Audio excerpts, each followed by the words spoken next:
Have you ever imagined yourself traveling through the stars, visiting distant worlds, meeting alien civilizations? It's the dream that has fueled science fiction for decades. But here's something most people don't realize. There's a massive problem with interstellar travel that nobody talks about. And it's not about building faster rockets or having enough fuel. Today, we're diving into one of the most underrated challenges facing humanity's cosmic future. And here is a question for you. If you could teleport to anywhere in the universe, where would you go first? Let me know in the comments. I will pin the most creative answer. Now let's begin. Before we get into the heart of this problem, let's set the stage. Picture this. It's the year 2100. Humanity has finally done it. We've built the first true interstellar spacecraft. Not some probe or robotic explorer, but a vessel designed to carry human beings across the vast ocean of space to another star system. The destination? Proxima Centauri, our nearest stellar neighbor, home to at least one potentially habitable planet. The crew has trained for years. The ship is equipped with the most advanced technology our species has ever created.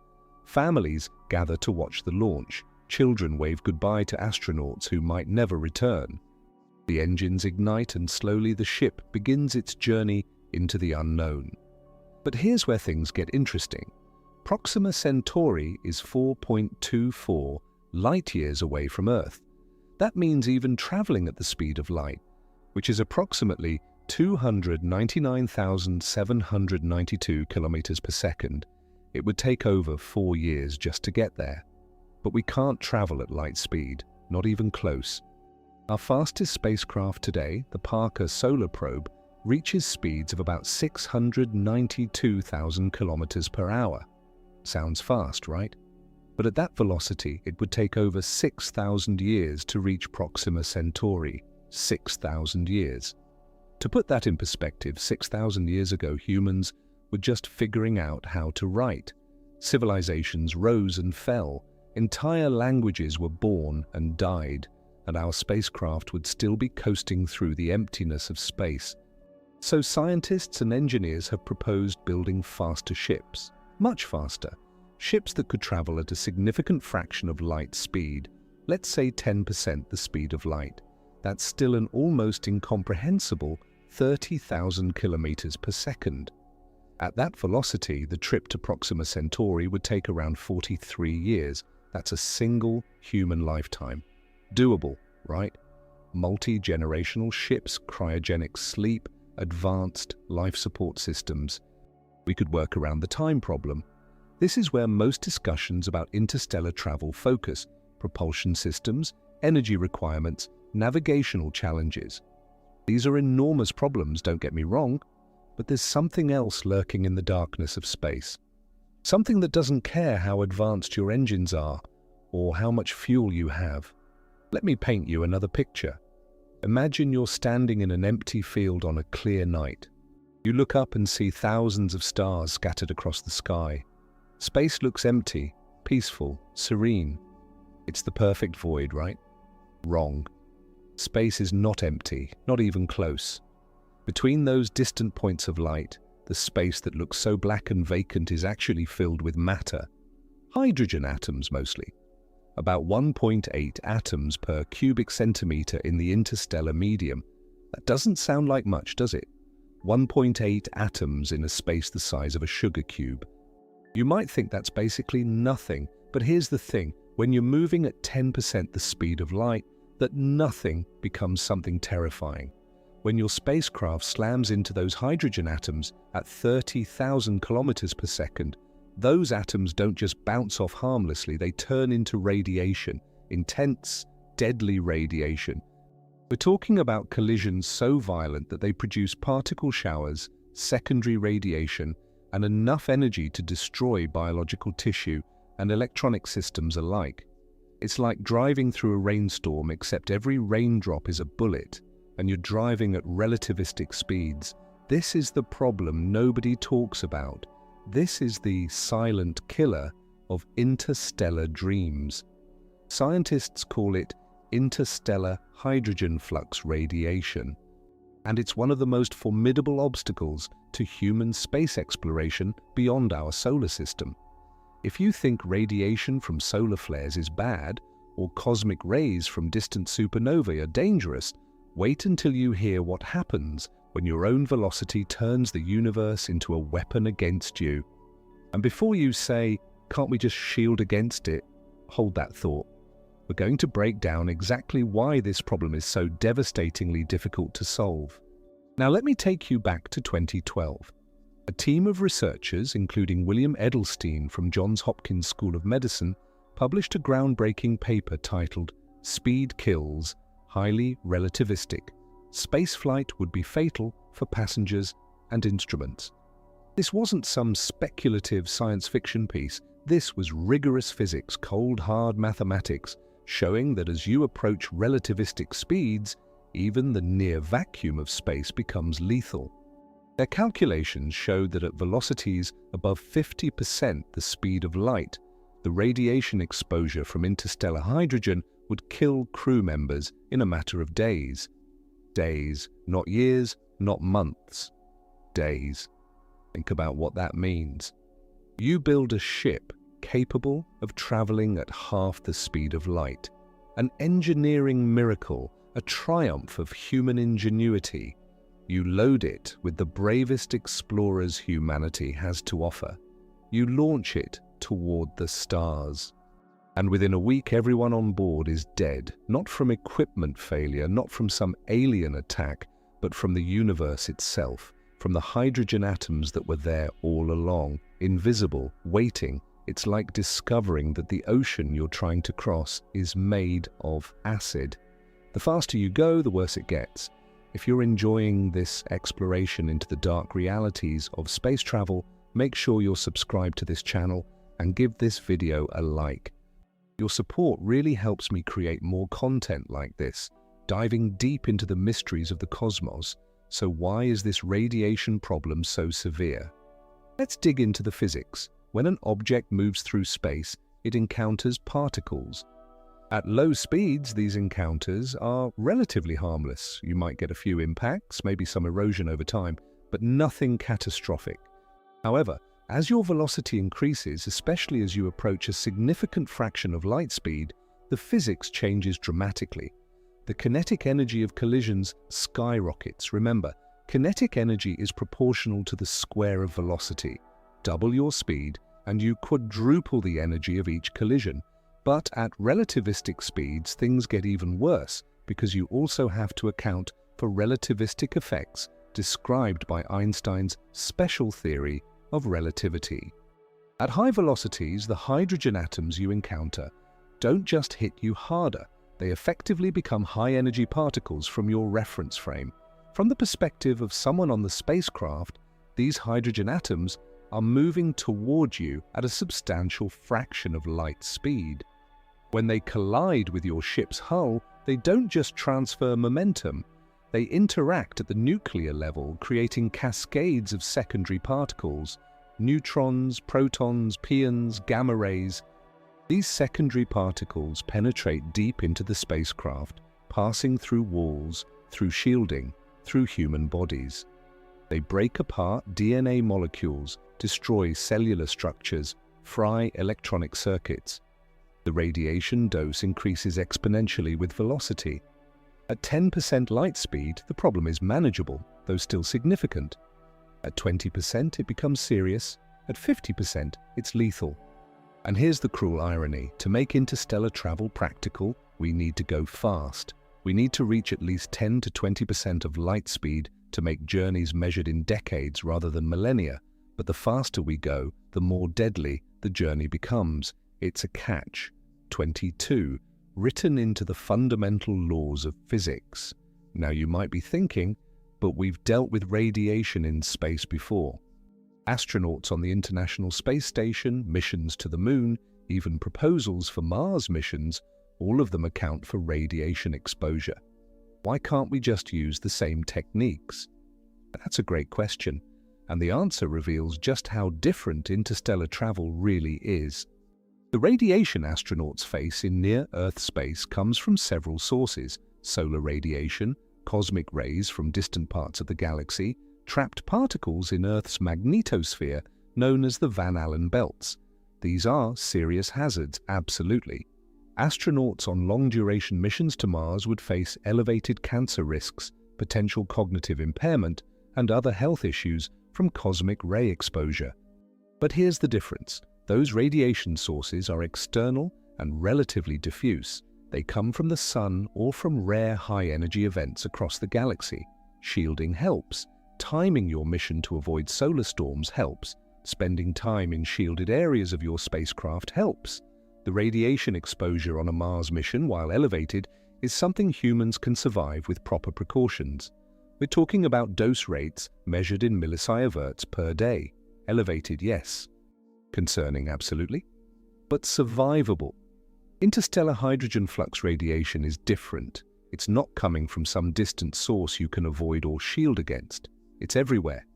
The interstellar medium is all around you, and the faster you go, the more intense the radiation becomes. It's not a matter of timing or trajectory. You can't dodge it, you can't wait it out. It's a fundamental consequence of your own motion through space. The universe itself becomes your enemy. Let's talk numbers for a moment, because understanding the scale of this problem requires looking at the actual physics. According to research published in the journal Natural Science by Edelstein and colleagues, at half the speed of light, the radiation dose rate from hydrogen collisions would be approximately 1,200 sieverts per year. Now, to give you context, a single sievert of radiation is already enough to cause radiation sickness. 5 sieverts received in a short period is typically fatal. Astronauts on the International Space Station receive about half a millisievert per day, or roughly 180 millisieverts per year. That's already considered a significant occupational hazard, increasing cancer risk over a lifetime. 1,200 sieverts per year means you'd receive a lethal dose in about a day and a half. Less than 2 days into your journey to the stars, you'd be experiencing acute radiation syndrome, nausea, vomiting, damage to your bone marrow, destruction of your intestinal lining, neurological damage. Within a week, you'd be dead. And that's assuming you could somehow maintain ship systems long enough, which you couldn't because the electronics would fail even faster than the human body. Modern electronics are exquisitely sensitive to radiation. Cosmic rays flipping bits in computer memory are already a problem for satellites in Earth orbit. Now imagine bombardment millions of times more intense. Your navigation systems, life support, communication arrays, all of them would be fried almost instantly. So the question becomes, can we shield against this? This is where things get really interesting and really depressing. Let's think about conventional shielding first. On Earth, we shield against radiation using dense materials. Lead is the classic example. Concrete works too. The idea is simple. Put enough mass between you and the radiation source, and the particles will interact with that mass instead of with you. Gamma rays get absorbed, neutrons get scattered, charged particles get stopped.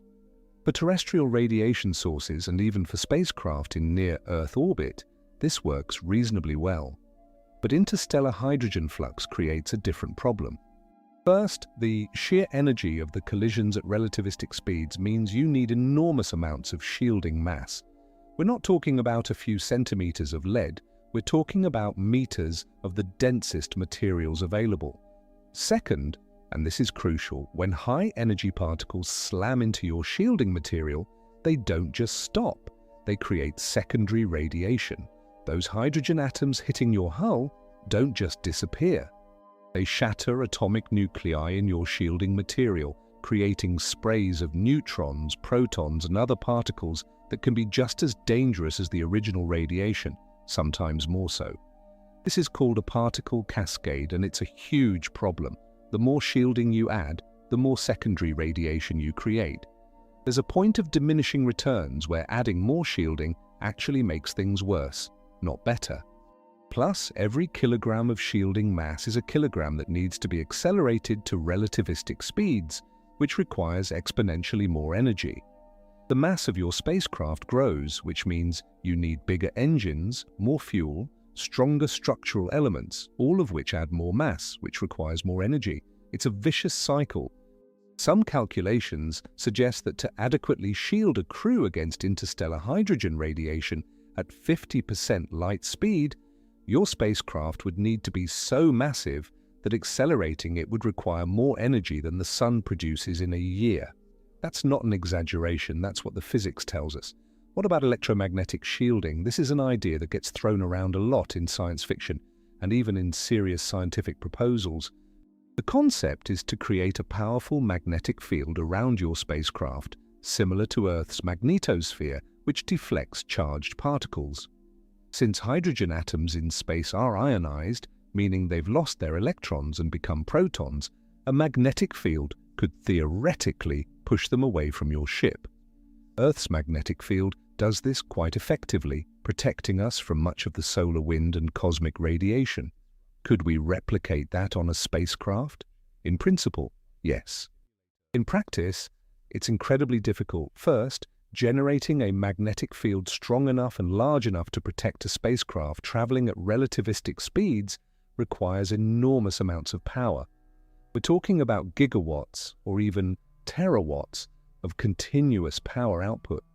Where does that energy come from? Even if you have a powerful fusion reactor or some other advanced power source, maintaining that kind of magnetic field for decades during an interstellar journey is a monumental challenge. Second, the magnetic field itself creates problems. It would interfere with sensitive instruments, navigation systems, communication equipment. Any ferromagnetic materials on the ship would be affected, and the field needs to extend far enough in front of the ship to deflect particles before they get close to the hull, which means you're essentially dragging an enormous magnetic bubble through space. Recent research into active shielding methods, including studies published in 2024, has explored various configurations of electromagnetic shields. Some propose using superconducting magnets to create a protective bubble. Others suggest plasma shields where ionized gas is held in place by magnetic fields to absorb incoming radiation. These are fascinating ideas and they're being actively researched. But every design runs into the same fundamental problems: power requirements, system complexity, mass, and the fact that electromagnetic fields only deflect charged particles. Neutral particles and gamma rays pass right through. I actually covered some related concepts about the challenges of faster-than-light travel in another video called Beyond Light Speed: The Unsettling Truth About Interstellar Travel. If you're interested in diving deeper into why physics seems to conspire against our dreams of exploring the galaxy, check that out after this video. The universe has built-in speed limits, and understanding why those limits exist helps us appreciate just how special and strange our cosmos really is. The link is in the description and on the card above.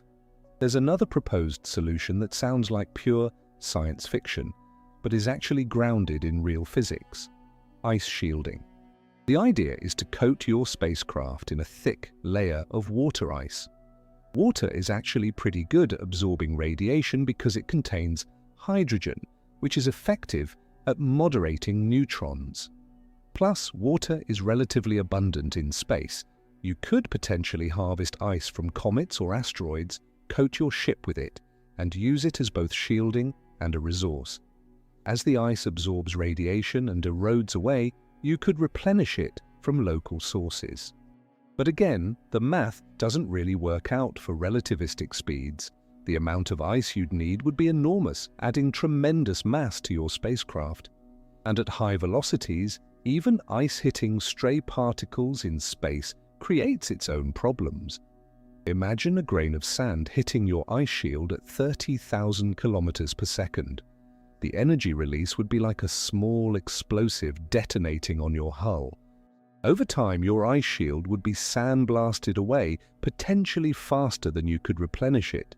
And you still haven't solved the problem of secondary radiation created when particles slam into the ice. Let's step back for a moment and think about this from a different angle. Maybe the solution isn't to go faster. Maybe we're approaching this wrong. What if instead of trying to reach a significant fraction of light speed, we accept slower velocities where the radiation problem is manageable. Let's say we keep our speed to around 5% of light speed, or roughly 15,000 kilometers per second. At that velocity, the radiation from interstellar hydrogen is still present but far less intense. You could potentially shield against it with more conventional methods. The trip to Proxima Centauri would take about 85 years instead of 43, but at least your crew wouldn't die from radiation poisoning in the first week. 85 years is a long time, but it's doable with generation ships. These are spacecraft designed to support multiple generations of humans during the journey. The people who leave Earth would not be the people who arrive at the destination. Their children or grandchildren or great-grandchildren would be the ones to first step foot on an alien world. It's a poignant, almost melancholy concept. You sacrifice your entire life knowing you'll die in the cold emptiness of space, all so that descendants you might never meet can have a chance at a new world. That takes a level of commitment and vision that's hard to even imagine. But generation ships come with their own massive problems. And this brings us to another aspect of interstellar travel that doesn't get talked about enough: the psychological and social challenges. Imagine being born on a spacecraft. You've never seen Earth except in videos and photos. You've never felt rain, never walked through a forest, never swam in an ocean. Your entire world is metal corridors, recycled air, artificial gravity. Everyone you know is one of a few hundred people on the ship. You can't leave, you can't go outside, not really. There's no escape from the confined space and the same faces day after day, year after year, decade after decade. Research into the psychological effects of isolation and confinement in space has revealed some troubling patterns. Studies of analog missions here on Earth, like the Mars 500 simulation, where 6 crew members spent 520 days confined to a mock spacecraft, showed significant psychological changes. Crew members experienced altered sleep patterns, reduced cognitive performance, mood disturbances including depression and anxiety, and interpersonal conflicts. And that was just 520 days with the knowledge that they could leave if a real emergency occurred. Now imagine not 520 days, but 85 years. Multiple generations growing up in confinement with no possibility of escape. There's also the question of social stability. How do you maintain a functioning society on a generation ship? What happens if conflicts arise? On Earth, if communities have irreconcilable differences, they can separate, move apart, form new societies. On a spacecraft hurtling through the void, you can't do that. You're stuck together. Historical examples of isolated communities, from remote islands to Antarctic research stations, show that social tensions can escalate dramatically in confined environments.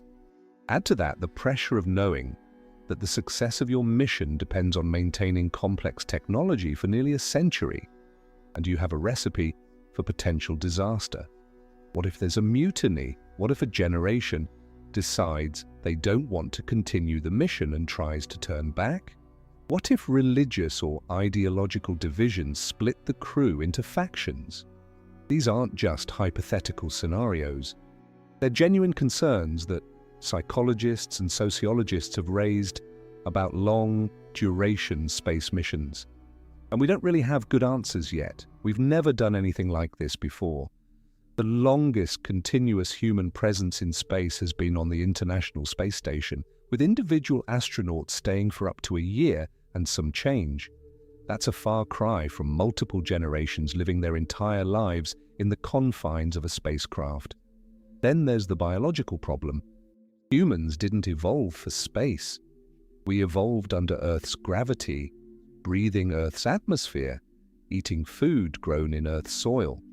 What happens to the human body over multiple generations in space?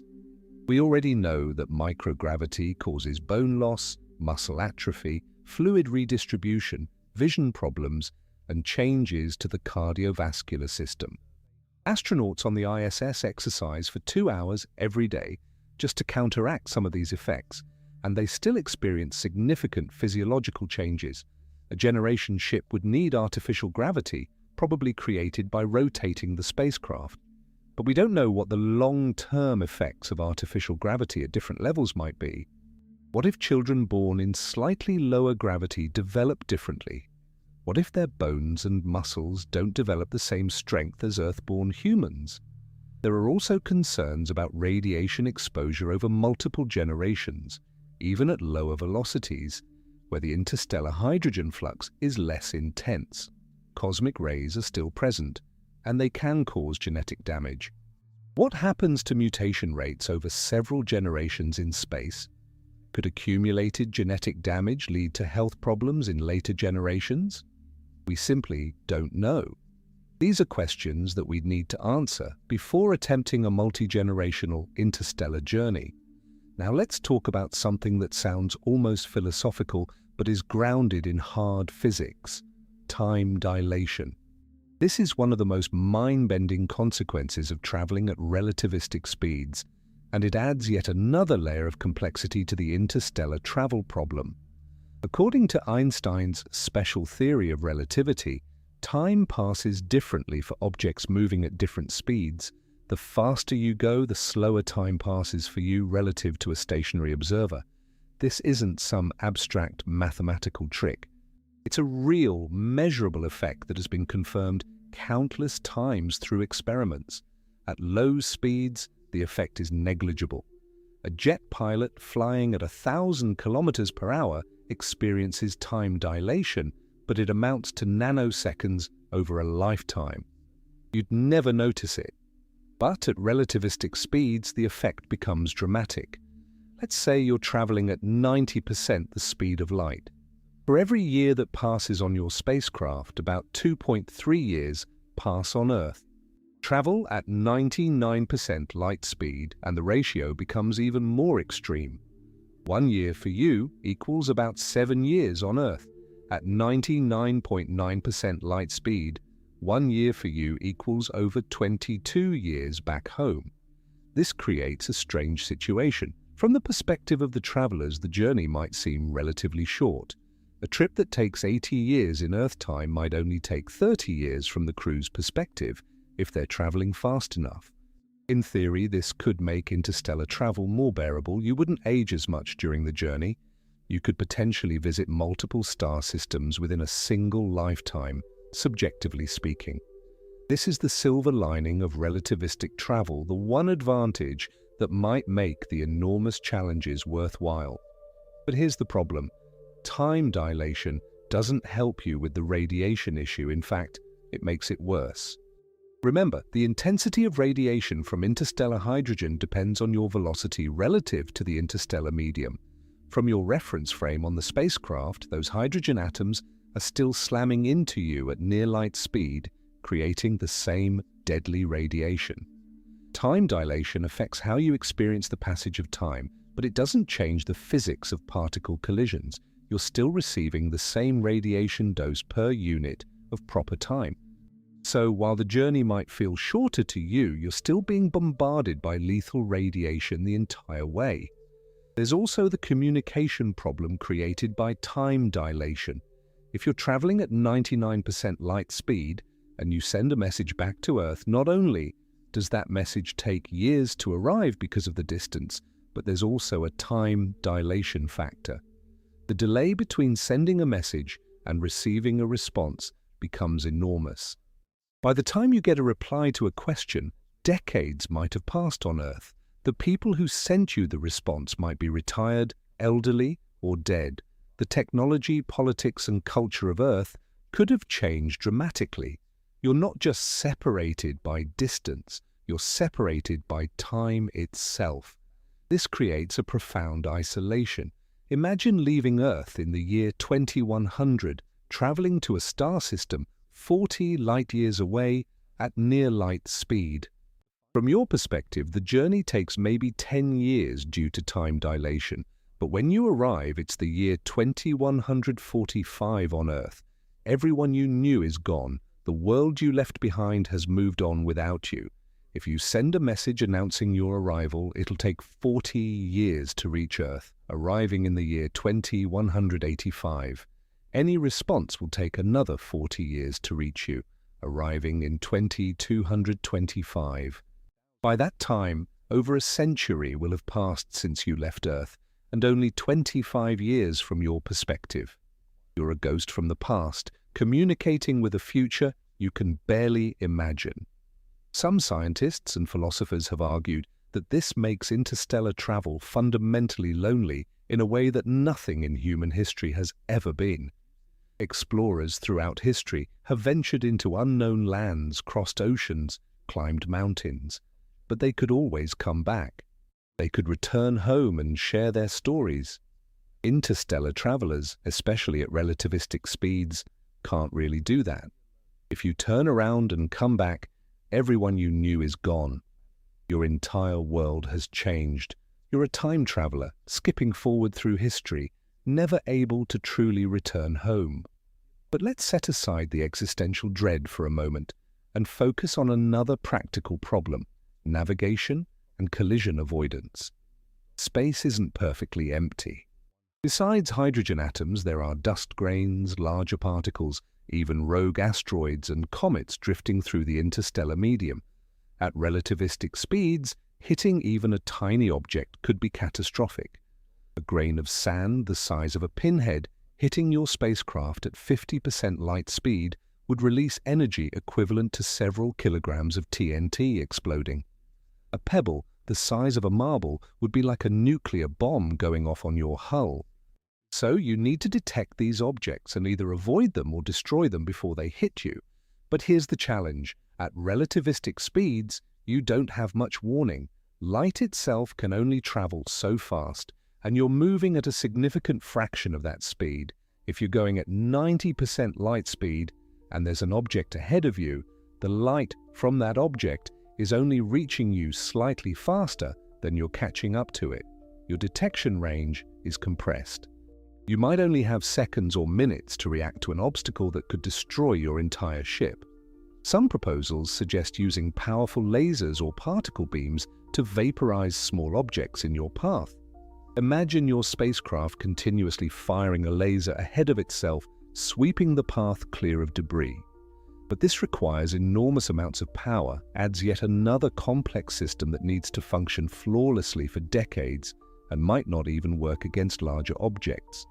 What if there's a boulder-sized rock in your path? Can you vaporize it in time? Or do you need to maneuver around it? And if you maneuver, how do you do that at relativistic speeds without tearing your ship apart from the acceleration forces? There's also the problem of the interstellar medium itself being non-uniform. Space isn't evenly distributed with 1.8 hydrogen atoms per cubic centimeter everywhere. There are regions of higher density and lower density. You might encounter molecular clouds, regions where the density is thousands of times higher than average. If you fly through one of those at relativistic speeds, the radiation intensity would spike dramatically. It would be like sailing through a storm, except the storm is invisible and there's no way to shelter from it. Your only option would be to slow down, but slowing down at relativistic speeds requires almost as much energy as speeding up in the first place. You can't just hit the brakes. Let me share something that really drives home how alien and hostile the interstellar environment is. In 2012, when the Voyager 1 spacecraft crossed the boundary of our solar system and entered interstellar space, it detected a different plasma environment. The particles out there are different, the magnetic field structure is different, even the background hum of electromagnetic radiation is different. Voyager 1 was traveling at about 17 kilometers per second, which sounds fast, but is actually incredibly slow compared to what we need for interstellar travel. At that speed, it would take over 70,000 years to reach Proxima Centauri. And yet, even at that relatively gentle pace, the spacecraft has been battered by cosmic rays and micrometeorite impacts over its decades-long journey.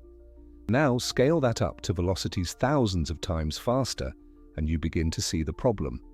Every single system on an interstellar spacecraft needs to function perfectly for the entire journey. There are no repair shops in interstellar space, there's no calling for help. If something breaks, you fix it with what you have on board, or you die. The level of redundancy and reliability required is beyond anything we've ever built. The James Webb Space Telescope, one of the most sophisticated instruments humanity has ever created, required multiple backup systems and years of testing before launch. And it's operating in a relatively benign environment at the Earth-Sun Lagrange point 2, 1.5 million kilometers from Earth. Now imagine building something 1,000 times more complex that needs to function flawlessly while being bombarded by radiation, traveling at 1/10 the speed of light for half a century or more. The technology simply doesn't exist yet. We don't have materials that can withstand that kind of abuse. We don't have power systems that can operate reliably for decades without maintenance.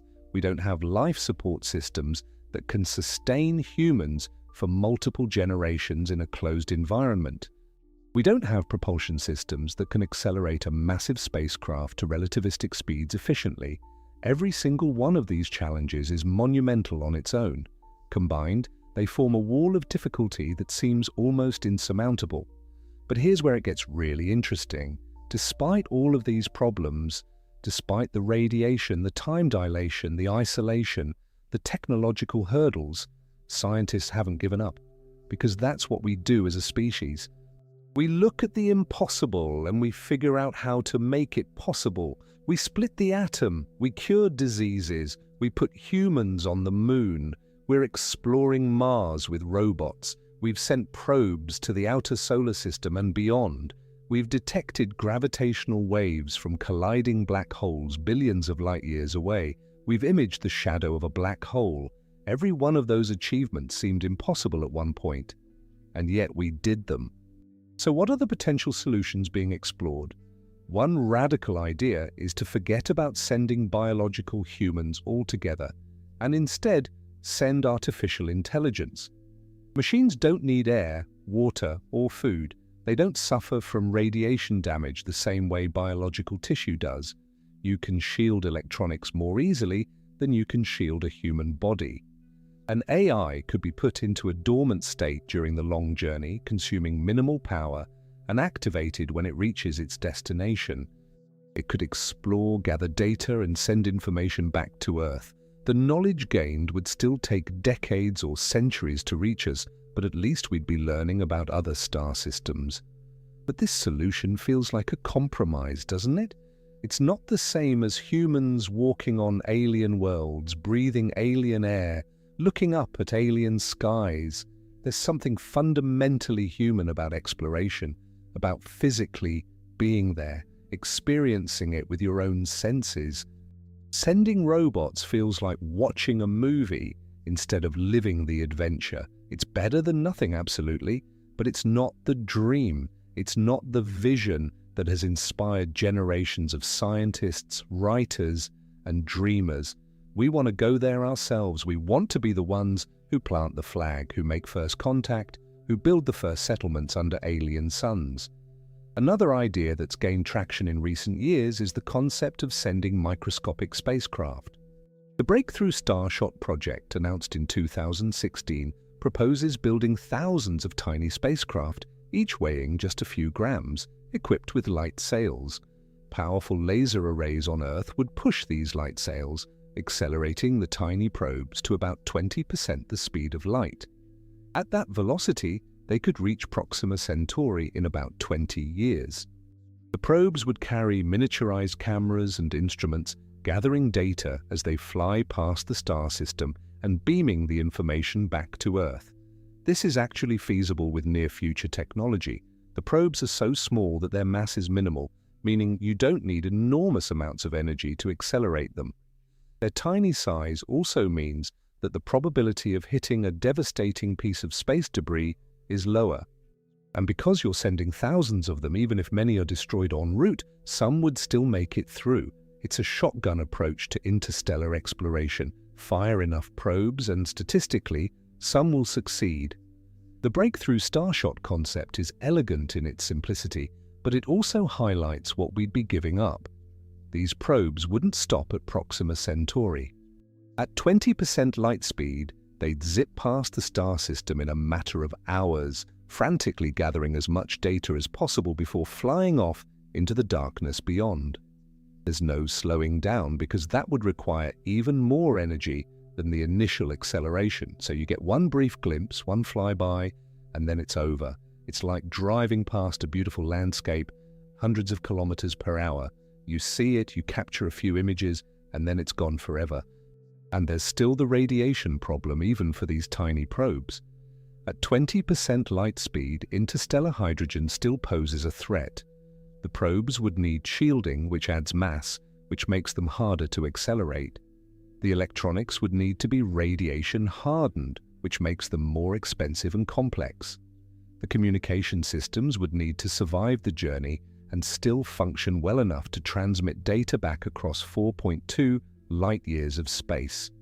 These are solvable problems, certainly more solvable than sending humans, but they're still significant challenges. Let's talk about energy for a moment, because that's really at the heart of all of this. Every problem we've discussed ultimately comes down to energy. Accelerating mass to relativistic speeds requires staggering amounts of energy. Creating powerful magnetic shields requires energy. Powering life support systems for decades requires energy. Communication across light years requires energy. Where does all this energy come from?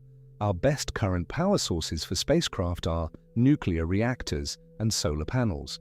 The Voyager probes use radioisotope thermoelectric generators, essentially nuclear batteries that convert heat from radioactive decay into electricity. They produce a few hundred watts of power, which is enough for the instruments, but nowhere near enough for interstellar propulsion or active shielding. Solar panels work well near the sun, but their effectiveness drops off dramatically with distance. By the time you're in interstellar space, the sun is just another star in the sky, providing negligible energy. Fusion power is often proposed as the solution. Nuclear fusion, the process that powers the sun, releases enormous amounts of energy by combining hydrogen nuclei into helium. If we could build compact fusion reactors for spacecraft, we'd have access to far more power than anything currently available.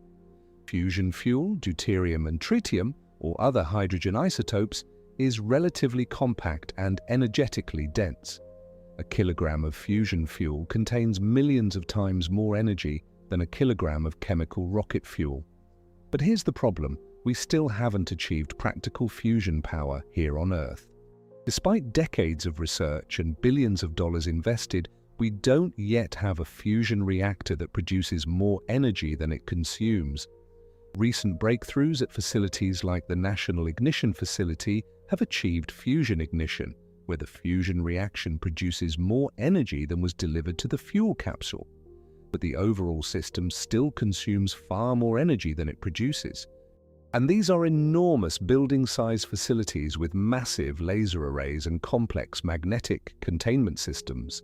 Miniaturizing that into something that fits on a spacecraft and operates reliably for decades is an engineering challenge we're nowhere close to solving.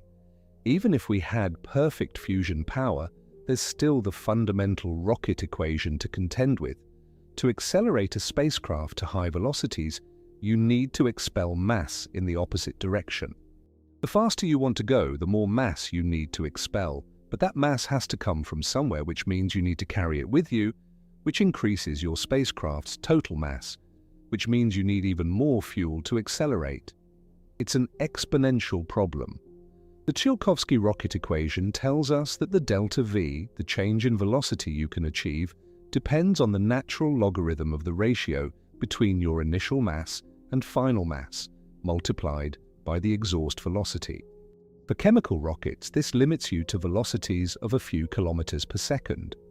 Ion drives and other electric propulsion systems have higher exhaust velocities, which helps, but they produce very low thrust, meaning acceleration is extremely slow. Fusion rockets could theoretically achieve exhaust velocities of thousands of kilometers per second, which would make interstellar travel more feasible, but you'd still need enormous amounts of fuel. Some calculations suggest that to accelerate a modestly sized spacecraft to 10% light speed using a fusion rocket, the initial mass ratio would need to be something like 10,000 to 1. In other words, for every kilogram of spacecraft, you'd need 10,000 kilograms of fuel.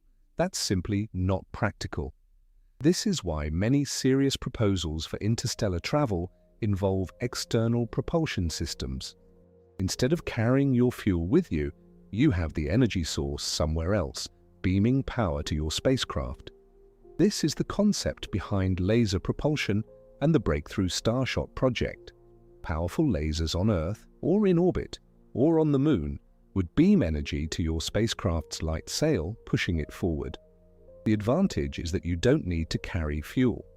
The disadvantage is that it only works for acceleration. Once you're too far from the laser array, you can't receive any more energy, you can't slow down, you can't maneuver significantly. You're essentially a bullet fired into space following a ballistic trajectory. Another exotic propulsion concept is the Bussard ramjet, first proposed by physicist Robert Bussard in 1960. The idea is brilliantly simple. Instead of carrying fuel, you scoop it up as you go. Your spacecraft would have an enormous magnetic field stretching out in front, funneling interstellar hydrogen into a fusion reactor. The hydrogen gets fused, releasing energy that propels you forward, and you scoop up more hydrogen to continue the process. It's like a perpetual motion machine powered by the interstellar medium itself. On paper, the Bussard ramjet solves many problems. You don't need to carry massive amounts of fuel. You can potentially accelerate continuously, reaching very high velocities. You might even be able to slow down at your destination by reversing the field and using the incoming hydrogen as a brake. It sounds perfect. But as with everything we've discussed, the devil is in the details. First, the magnetic scoop would need to be enormous.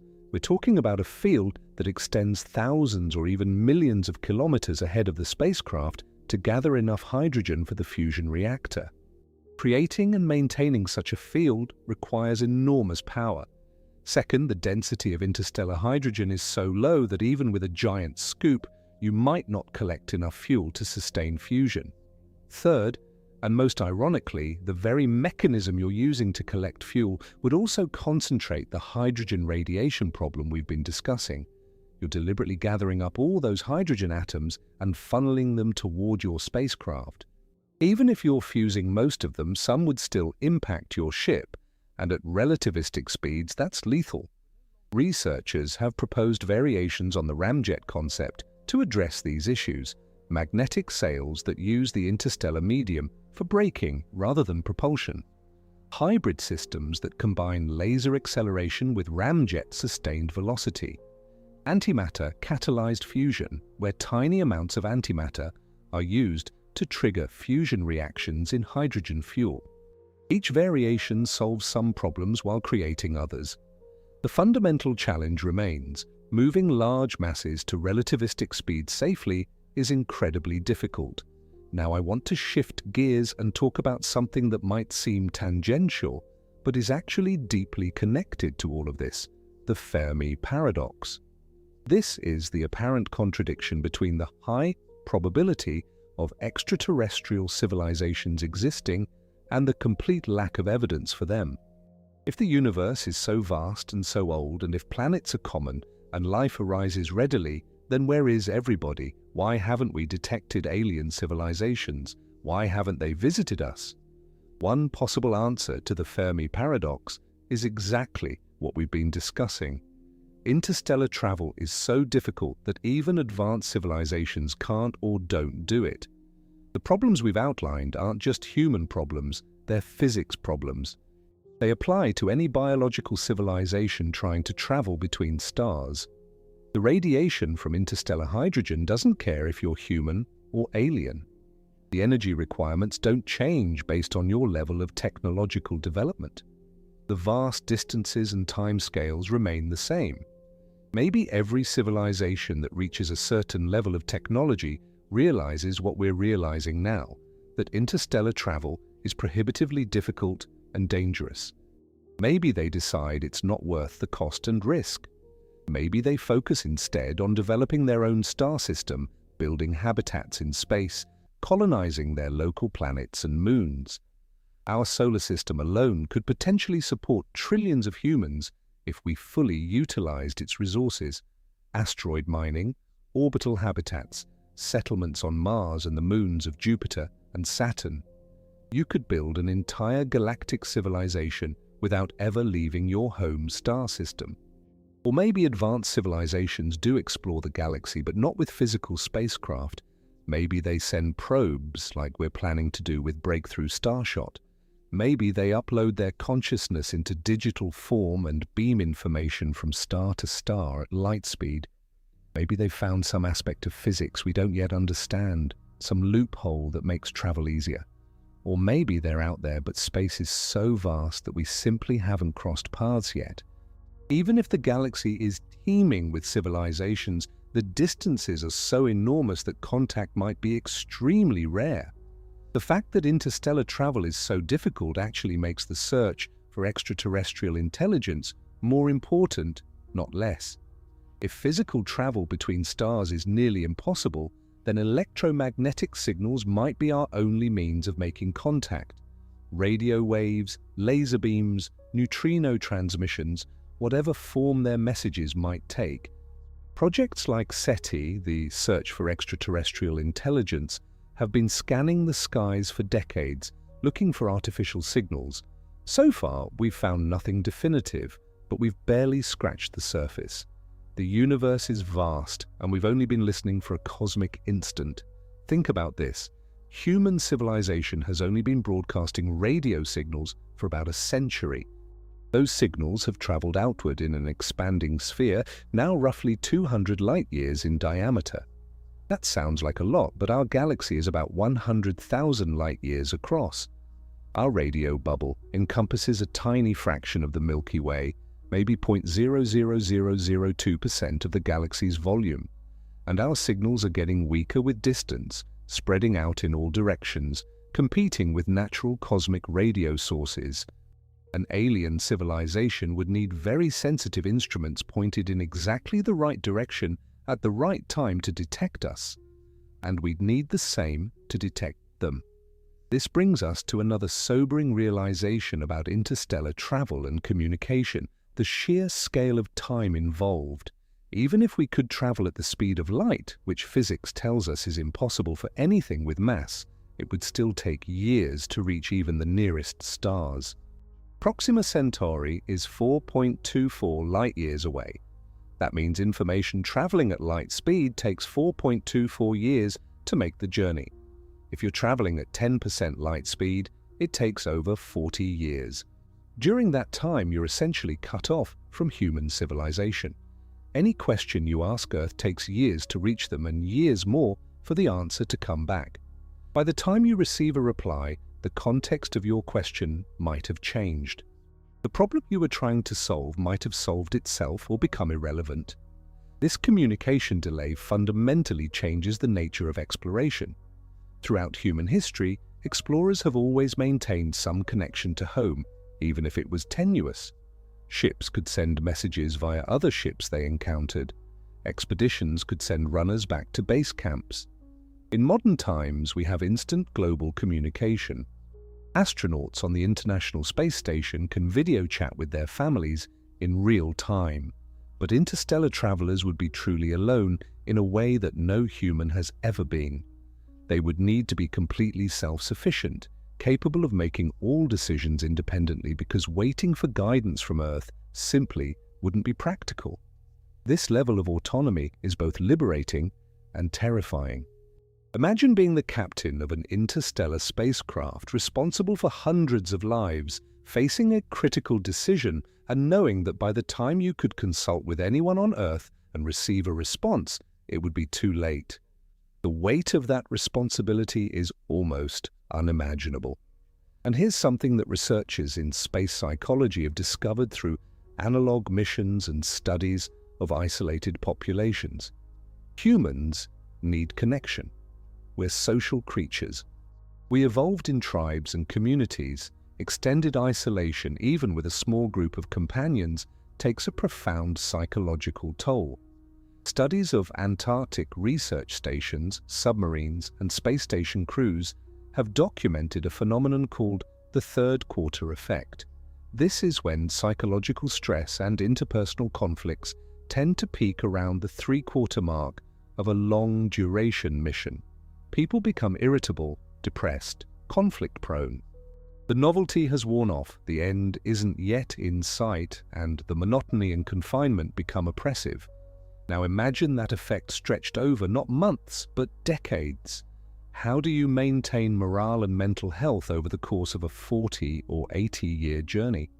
Some proposals suggest virtual reality environments, giving crew members the illusion of being in different places, exploring virtual Earth landscapes or fantastical alien worlds.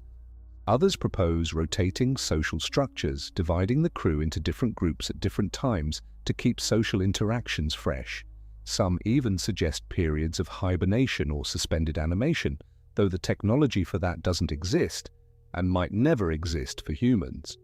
There's also the question of purpose and meaning. What gives life meaning when you're trapped in a metal box, hurtling through the void? For the first generation on a generation ship, the answer is clear. They chose this mission, they believe in the goal, they're explorers and pioneers. But what about their children, who were born into this life without choosing it?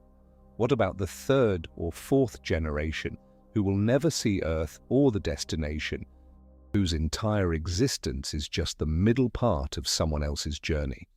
How do you instill a sense of purpose in people whose lives are defined entirely by waiting? These aren't just philosophical questions. They're practical concerns that could determine the success or failure of an interstellar mission. A crew that loses cohesion, that falls into despair or conflict, could sabotage the mission deliberately or through neglect.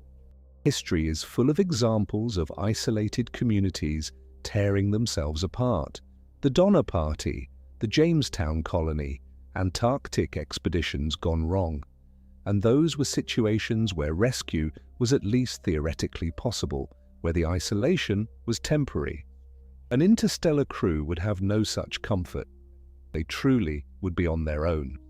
Let's talk about something slightly more optimistic for a moment. The potential destinations. Why would we even want to travel to other star systems? What's out there that's worth all this effort and risk? The answer, increasingly, appears to be planets. Lots of them. When I was a child, we didn't know if planets around other stars even existed. The first confirmed exoplanet orbiting a sun-like star was discovered in 1995. That was just 30 years ago. Since then, we've discovered over 5,000 confirmed exoplanets, with thousands more candidates awaiting confirmation. Thanks to missions like Kepler, TESS, and soon the James Webb Space Telescope, we know that planets are common. Most stars have planets. Many of those planets are in their star's habitable zone, the region where liquid water could exist on the surface. We've detected rocky planets similar in size to Earth. We've found planets orbiting in the habitable zones of red dwarf stars, which are the most common type of star in the galaxy. Statistically, there should be billions of potentially habitable planets in the Milky Way alone. Proxima Centauri, our nearest stellar neighbor, has at least 2 confirmed planets. One of them, Proxima Centauri b, is a rocky world about 1.3 times Earth's mass, orbiting in the habitable zone. Now, habitable zone doesn't mean habitable. It just means liquid water could potentially exist. Proxima Centauri is a red dwarf, much smaller and cooler than our Sun.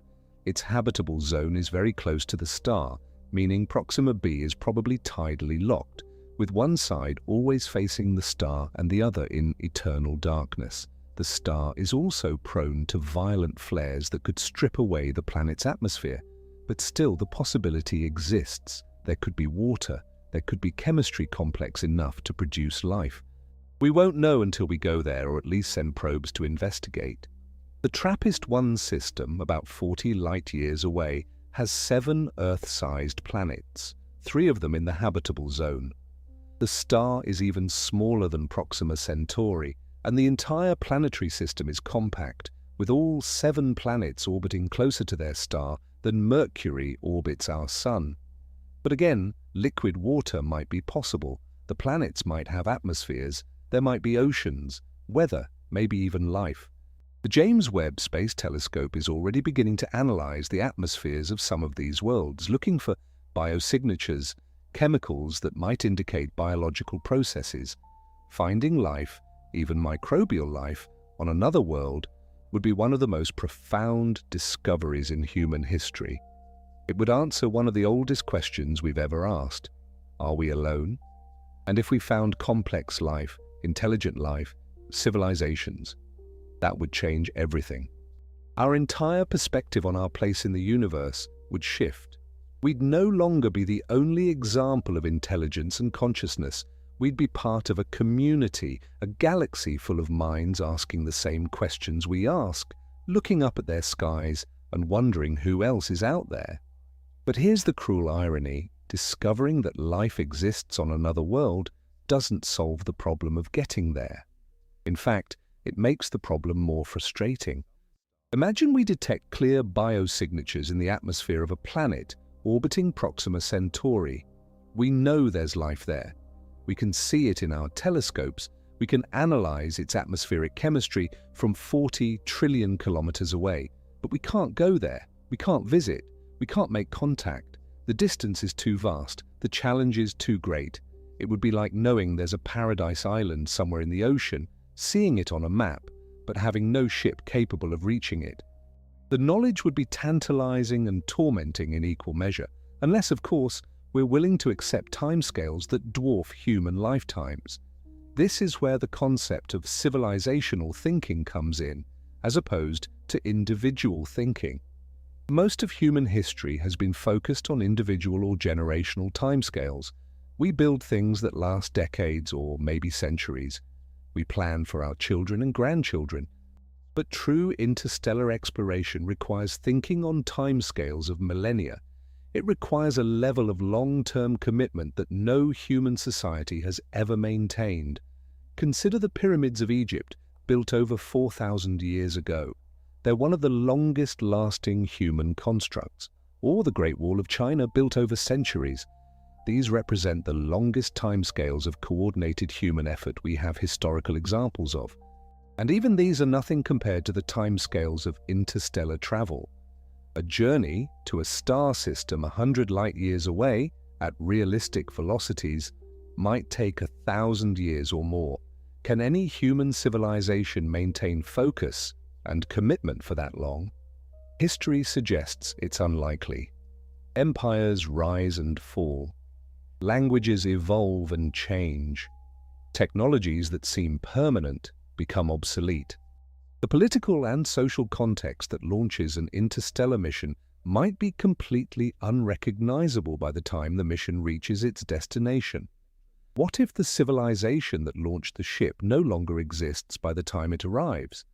What if Earth has gone through catastrophic wars, climate change, or societal collapse? The crew would arrive at their destination only to find that their connection to home, their entire cultural context, has evaporated. This creates a strange situation where interstellar travelers might effectively be founding a new branch of human civilization, one that evolves independently of Earth. Over centuries or millennia, the descendants of the original crew would develop their own culture, their own language, their own identity. They wouldn't think of themselves as Earthlings anymore. They'd be something new, something distinct.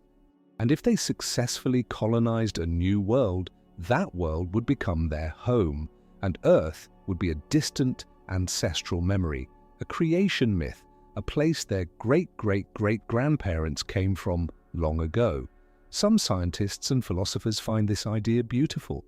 Humanity spreading across the galaxy, diversifying, evolving in different directions under different selection pressures on different worlds.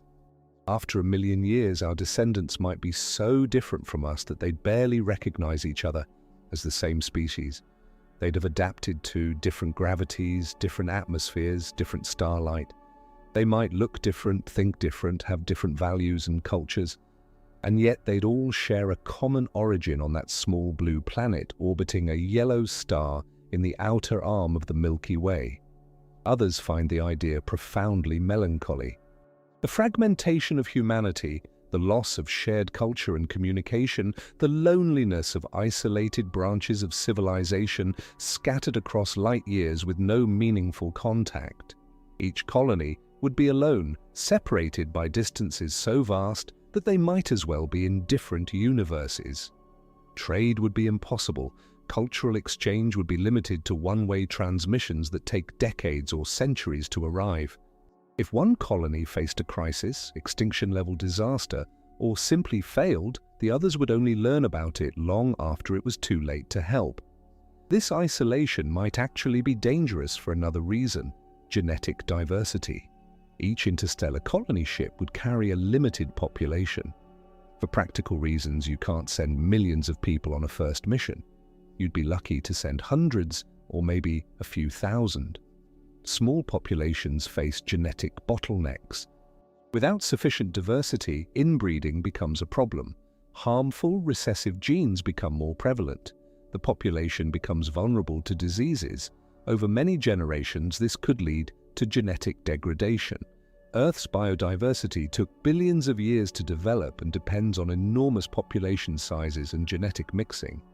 When populations become isolated and small, they often struggle. We've seen this in endangered species, in island populations, even in isolated human communities throughout history. Interstellar colonists would need to very carefully manage their genetic diversity, possibly using stored genetic material, artificial reproduction technologies, or genetic engineering. But that brings its own ethical questions. Who decides which genes get passed on? Who controls reproduction? It sounds dystopian, but it might be necessary for survival. There's another technological approach that could sidestep many of these biological problems: uploading consciousness. This is a speculative idea, but one that serious scientists and futurists discuss. What if instead of sending biological humans, we could somehow digitize human consciousness, store it as information, and transmit it at light speed across the galaxy? You could send the data via laser or radio transmission to a distant star system where receiving stations would reconstruct the consciousness in a new substrate, either a biological body grown from stored genetic information or an artificial body or simulation. From the perspective of the uploaded consciousness, the journey would be instantaneous. You'd close your eyes on Earth and open them on a world orbiting Alpha Centauri or Tau Ceti or wherever.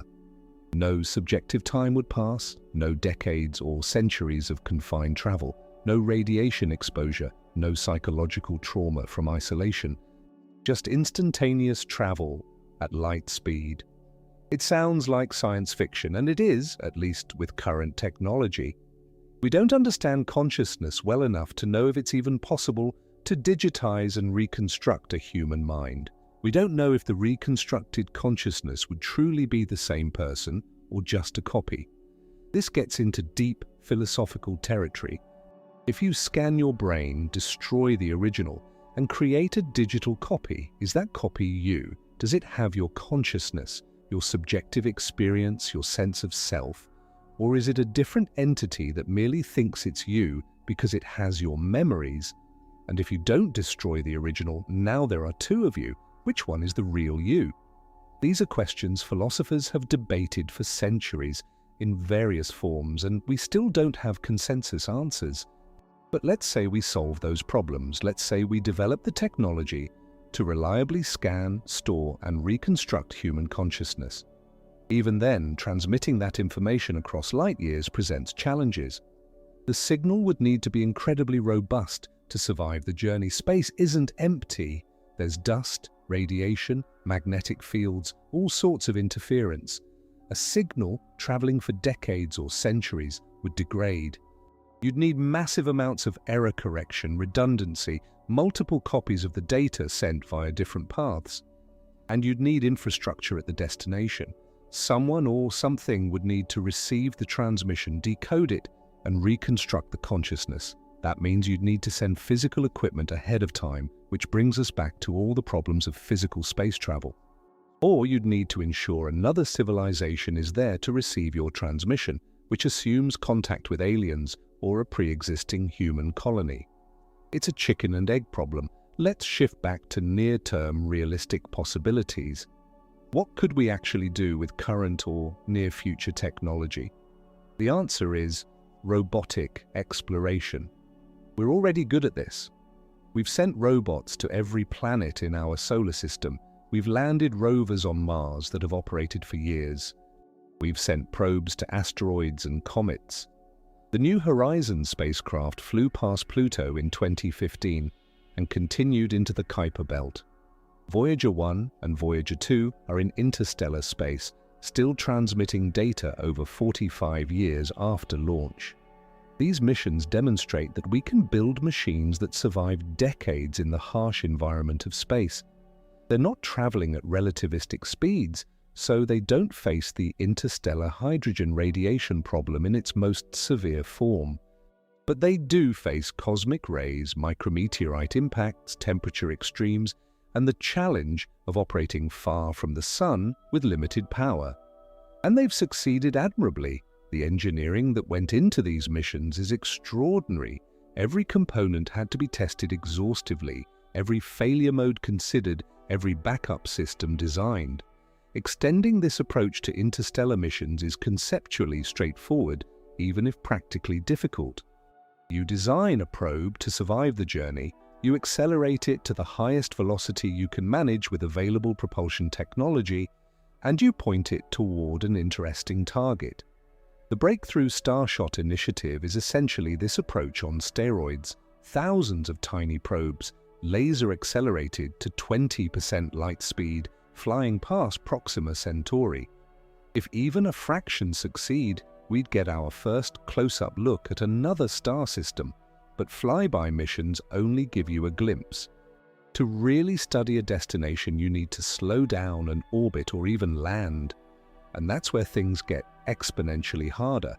Remember the rocket equation problem? Accelerating requires fuel. Decelerating requires fuel too. If you want to slow down at your destination, you need to carry enough fuel for both acceleration and deceleration, which dramatically increases your initial mass, which requires even more fuel for acceleration. It's a vicious cycle. One clever solution is the gravity assist or slingshot maneuver, which we've used extensively in the solar system. You fly close to a planet or moon, and its gravity bends your trajectory and changes your velocity. The Voyager missions used gravity assists from Jupiter and Saturn to fling themselves toward the outer solar system and eventually into interstellar space. But in interstellar space, there are no convenient planets along the way to assist you. The destination star system might have planets you could use for deceleration, but you'd need to arrive with very precise timing and trajectory, and you'd only get one chance.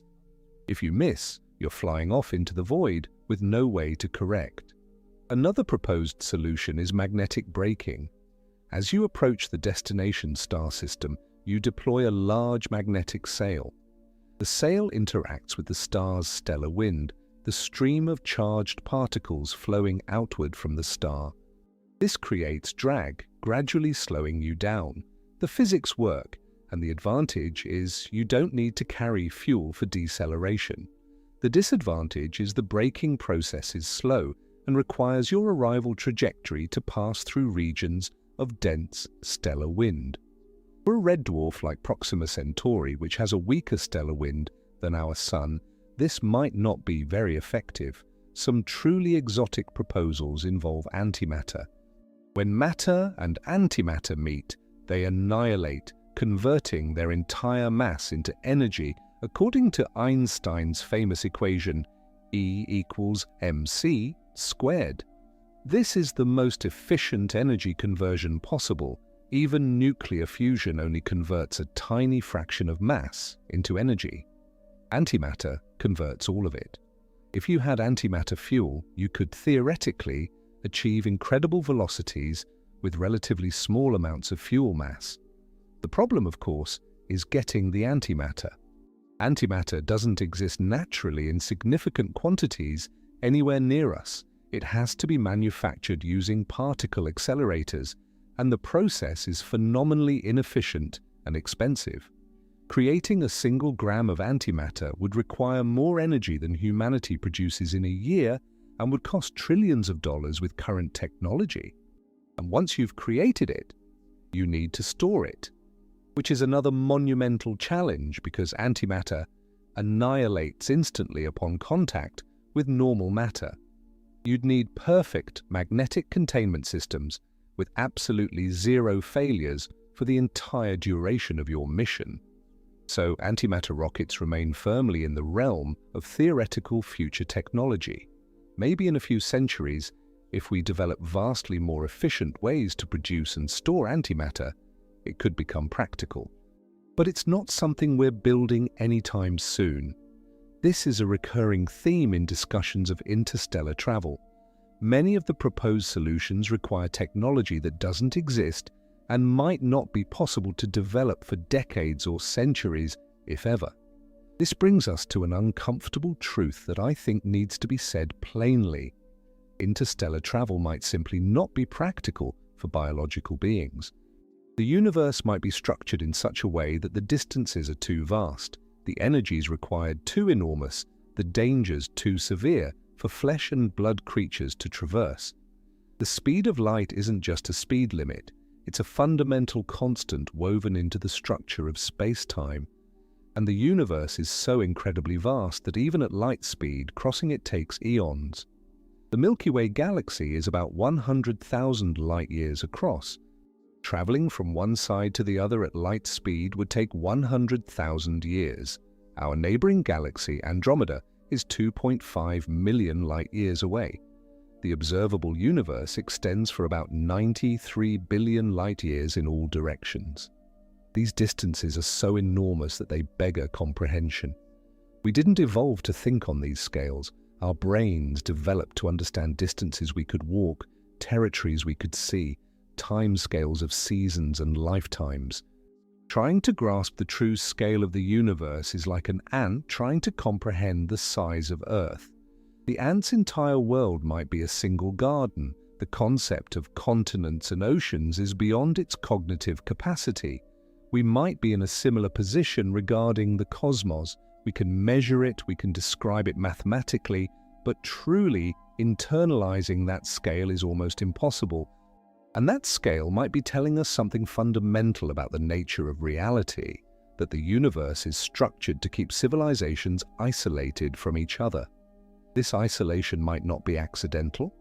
Some physicists and philosophers have speculated that the vast distances between stars serve as a kind of cosmic quarantine, preventing civilizations from easily interfering with each other. If travel between stars were easy, the galaxy might be a much more dangerous place. Aggressive civilizations could spread rapidly, conquering or destroying others.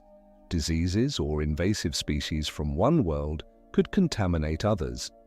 The isolation imposed by the light speed limit and the enormous distances might actually be protective, allowing each civilization to develop independently without external threats. But that protection comes at a cost: loneliness. If we're confined to our solar system, if the stars we see in the night sky are forever beyond our reach, then we're alone in the most profound sense. We might share the galaxy with millions of other civilizations, but we'd never meet them, never exchange ideas, never learn from each other except through the slow, one-way transmission of radio signals that take centuries to traverse the void. We'd be islands of consciousness in an ocean of space, able to see distant shores but never able to visit them. Unless, of course, there's something we're missing. Physics has surprised us before. Quantum mechanics revealed a layer of reality that operates by rules completely different from our everyday experience. Particles can be in multiple states simultaneously. They can become entangled across vast distances, influencing each other instantaneously in ways Einstein called spooky action at a distance. Black holes warp space-time so severely that our normal understanding of cause and effect breaks down. The early universe went through a period of inflation where space itself expanded faster than light. Could there be other surprises waiting to be discovered? Loopholes in the laws of physics that might make interstellar travel easier? Some physicists have speculated about exotic possibilities like wormholes, shortcuts through space-time that could connect distant regions of the universe. The mathematics of general relativity allows for wormholes, but actually creating or stabilizing one would require exotic matter with negative energy density, something we've never observed and might not exist. There's also the Alcubierre drive, a theoretical concept proposed by physicist Miguel Alcubierre in 1994. The idea is to create a bubble of space-time around your spacecraft. Space contracts in front of you and expands behind you, and you surf along on this wave of distorted space-time. From outside the bubble, it looks like you're moving faster than light. But inside the bubble, you're actually stationary relative to your local space-time. You never break the light speed limit locally, so you don't violate relativity. It's an elegant concept, and the mathematics work within general relativity. But actually building an Alcubierre drive faces enormous, probably insurmountable challenges. You'd need exotic matter with negative energy density, similar to the wormhole problem. The amount of energy required, even with optimistic refinements to the original concept, would be equivalent to the mass energy of Jupiter, or larger. And there are concerns about what happens when you turn the drive off. The massive energy stored in the space-time distortion might be released catastrophically, potentially sterilizing your destination with a burst of radiation. So while these exotic propulsion concepts are fun to think about and make for great science fiction, they're not something we can build with any foreseeable technology. They might be impossible, period. The laws of physics might simply not permit them. Or they might require civilizations far more advanced than ours, with energy manipulation capabilities we can barely imagine. We're talking about Kardashev Type 2 or Type 3 civilizations, capable of harnessing the energy output of entire stars or galaxies. We're barely a Type 0.7 civilization, still deriving most of our energy from fossil fuels formed in our planet's crust. Let's ground ourselves back in reality and think about what we could actually accomplish in the next century or two with plausible technological development. First, we'll likely send more robotic probes to the outer solar system and beyond. These will be incremental improvements on what we've already done, faster, more capable, with better instruments and more robust designs. We might send a dedicated interstellar probe optimized for longevity and communication across vast distances, deliberately aimed at a nearby star. It wouldn't arrive for thousands of years, but it would be a statement of intent, a message to the future that we tried. Second, we'll continue to develop powerful telescopes, both ground-based and space-based, to study exoplanets in unprecedented detail. The James Webb Space Telescope, launched in 2021, is already revolutionizing our understanding of distant worlds.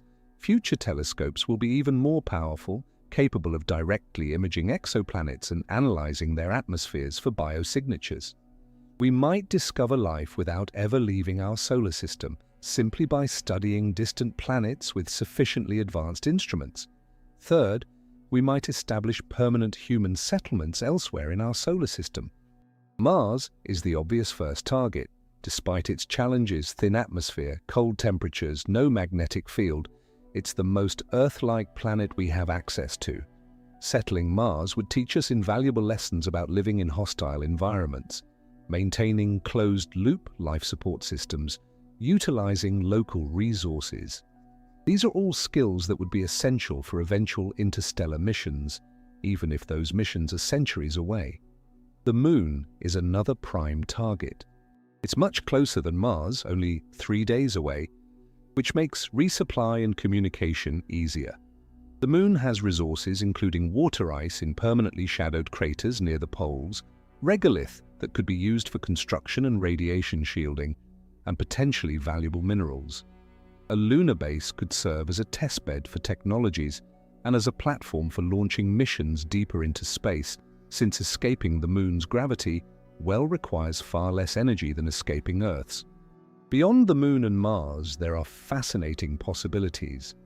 The moons of Jupiter and Saturn might harbor subsurface oceans with more liquid water than all of Earth's oceans combined. Europa, Enceladus, Titan, these worlds are compelling targets for the search for life. They're also extremely far from the Sun, making them challenging to reach and even more challenging to operate on for extended periods. But if we can establish a presence there, if we can tap into their resources, we could extend humanity's reach throughout the solar system. Asteroid mining is another frontier. There are thousands of asteroids in our solar system containing vast quantities of metals, including rare earth elements and precious metals. A single metallic asteroid could contain more platinum, gold, and other valuable materials than have been mined in all of human history. The economic incentives are enormous. If we develop the technology to efficiently mine and process asteroids, we could bootstrap a space-based industrial economy that doesn't depend on lifting everything from Earth's deep gravity well. This is important because one of the biggest obstacles to space exploration is cost. It's insanely expensive to launch mass into orbit. Even with reusable rockets like SpaceX's Falcon 9 and Starship, we're still talking thousands of dollars per kilogram. Building large structures in space, whether they're habitats, shipyards, or interstellar vessels, requires enormous amounts of material. If we have to lift all of that from Earth, the cost is prohibitive. But if we can mine asteroids, process materials in zero gravity, and construct things in orbit using local resources, the economics change dramatically. Imagine a future, perhaps a century from now, where most of humanity's industrial capacity has moved off Earth. Massive rotating habitats at Earth-Sun Lagrange points house millions of people. Automated factories on the Moon and asteroids produce raw materials. Fusion reactors provide abundant, clean energy. Earth itself becomes a nature preserve, a garden world where most land is allowed to return to wilderness, with humans living lightly on the surface and doing heavy industry elsewhere. In that future, building an interstellar spacecraft becomes much more feasible. You're not constrained by what you can launch from a planetary surface. You can construct something truly massive in space using materials mined from asteroids, assembled by robots and human workers in zero gravity. You could build a generation ship kilometers long with thick radiation shielding, rotating sections for artificial gravity, closed-loop ecosystems supporting thousands of people. The cost would still be astronomical, but it wouldn't be impossible. And here's where things get interesting. Such a civilization would have the resources and motivation to attempt interstellar travel, not as a desperate gamble, but as a long-term investment. If you've already established a thriving space-based civilization with millions or billions of people living throughout the solar system, sending out colony ships becomes a logical next step. Not because Earth is dying or humanity is desperate, but because expansion is what life does. Because there are worlds out there waiting to be explored, because we're curious and ambitious and we dream of touching the stars. The timeline for this is uncertain.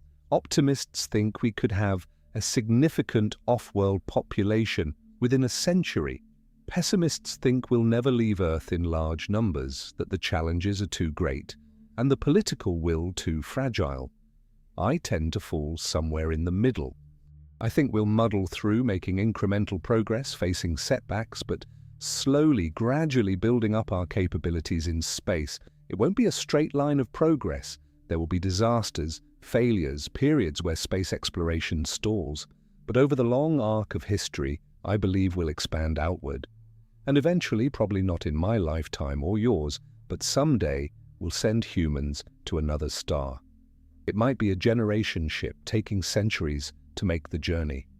It might be a fleet of ships hedging our bets by sending multiple missions. It might be something we haven't thought of yet, a technological approach that seems impossible today but will be routine in the future. Whatever form it takes when it happens, it will be one of the defining moments in human history, comparable to the first humans leaving Africa, the first boats crossing oceans, the first steps on the moon. But let's not romanticize it too much. That first interstellar journey will be dangerous, lonely, and uncertain. The crew will face challenges we can't fully anticipate. They'll be pioneers in the truest sense, venturing into an unknown that's far more vast and hostile than anything previous explorers encountered. And there's a real possibility they'll fail. Space is unforgiving.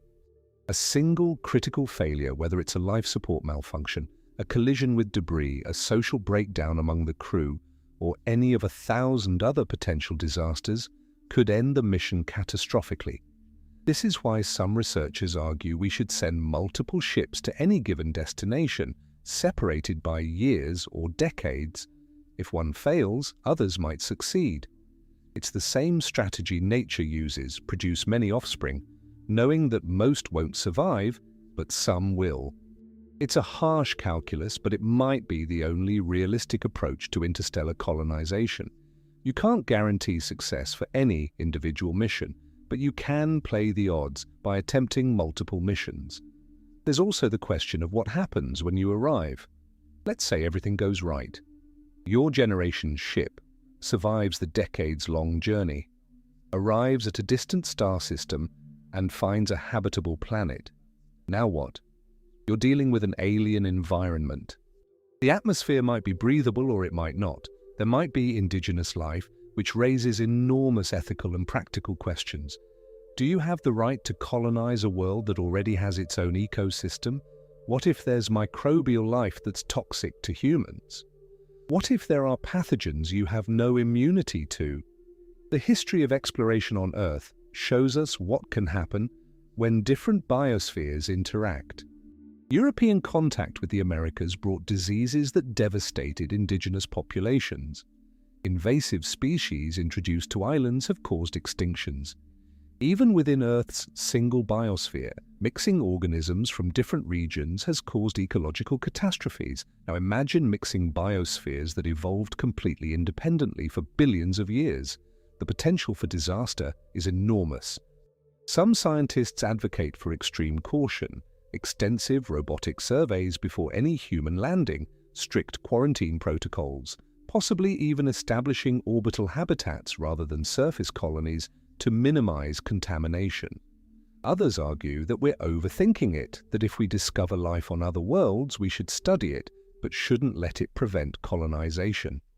After all, if we're limited to lifeless worlds, the number of viable destinations drops dramatically. Most potentially habitable planets probably have at least microbial life. This is an ethical debate we need to have as a civilization, preferably before we're in a position to actually colonize other worlds. What are our responsibilities to alien ecosystems? Do microbes have rights? What about more complex alien life if it exists? These questions might seem abstract now, but they could become very concrete in the coming centuries. The decisions we make could determine whether humanity becomes a responsible member of a galactic community or a reckless invasive species spreading across the stars. Let's zoom back and think about the big picture. We've talked about the radiation problem, the energy requirements, the vast distances, the psychological challenges, the biological limitations, all the obstacles to interstellar travel. It can seem overwhelming, even depressing. You might be wondering, is it even worth trying? If it's this difficult, this dangerous, this expensive, why bother? Why not just stay home, focus on solving Earth's problems, and accept that the stars are beyond our reach? I understand that perspective. There are absolutely urgent problems here on Earth that deserve attention and resources: climate change, poverty, disease, conflict, environmental destruction. You could argue that spending billions or trillions on space exploration is irresponsible when people are suffering right now, right here. It's a valid argument, and I don't dismiss it lightly. But I'd offer a different perspective. Humans are capable of caring about multiple things simultaneously. Working on space exploration doesn't mean we're ignoring Earth's problems. In fact, many technologies developed for space have direct applications on Earth. Satellite technology helps us monitor climate change, predict weather, manage agriculture, coordinate emergency responses. Water purification systems developed for spacecraft help provide clean, drinking water in remote areas. Solar panels, advanced materials, medical devices, countless innovations have their roots in space research. More fundamentally, space exploration represents something essential about being human: curiosity, the desire to explore, to understand, to push beyond our current limits. This impulse has driven every major advancement in human history. Our ancestors didn't stay in the trees or the caves. They ventured out, explored new territories, crossed oceans, climbed mountains. Sometimes it was driven by necessity, but often it was driven by simple curiosity. What's over that hill? What's across that sea? What's beyond that horizon? The stars are our next horizon. They represent the ultimate frontier, the grandest challenge our species has ever faced. And yes, reaching them will be incredibly difficult. It might take centuries or millennia. We might fail repeatedly before we succeed, but the attempt itself is worthwhile. The journey shapes us as much as the destination. In striving to reach the stars, we develop new technologies, new capabilities, new ways of thinking. We're forced to cooperate on a global scale because no single nation can accomplish interstellar travel alone. We're forced to think long-term, beyond quarterly profits or election cycles, about the future of our species. There's also a survival argument. Earth won't last forever. Our sun is slowly getting brighter as it ages, and in about 1 billion years, Earth will become uninhabitable as the oceans evaporate. That sounds like a long time, and it is, but it's not infinite. Eventually, if humanity wants to survive, we need to establish ourselves elsewhere. Putting all our eggs in one planetary basket is risky. Asteroid impacts, supervolcano eruptions, nuclear war, engineered pandemics. There are multiple ways life on Earth could be devastated or destroyed. Spreading throughout the solar system and eventually to other star systems provides insurance against extinction. But beyond survival, beyond practical benefits, there's something deeper. We're part of the universe trying to understand itself. Every atom in your body was forged in the heart of a dying star billions of years ago. The calcium in your bones, the iron in your blood, the oxygen you breathe, all of it came from stellar nucleosynthesis and supernova explosions. We're literally made of stardust, and now, after billions of years of cosmic evolution, that stardust has become conscious, capable of looking up at the night sky and comprehending its own origins. We're not separate from the cosmos. We're not observers standing outside looking in. We're participants, pieces of the universe experiencing itself, asking questions about its own nature. And one of those questions is, are we alone? Is consciousness, intelligence, life itself a rare accident confined to one small planet? Or is it common, scattered throughout the galaxy on countless worlds? The only way to answer that question definitively is to go look, to explore, to reach out and see what's out there. This is why, despite all the challenges we've discussed, despite the radiation and the distances and the energy requirements and all the rest, I remain optimistic about humanity's future in space. Not because I think it will be easy, not because I believe we'll develop magical technologies that solve all the problems, but because I believe in human ingenuity, persistence, and the power of accumulated incremental progress over long time scales. Look at what we've accomplished in just the last century. In 1923, humans had barely figured out powered flight. Commercial air travel didn't exist. The idea of going to space was pure fantasy. By 1969, just 46 years later, we put humans on the moon. We went from the Wright brothers' first flight to walking on another celestial body in less than a single human lifetime. That's extraordinary when you think about it, or consider computing.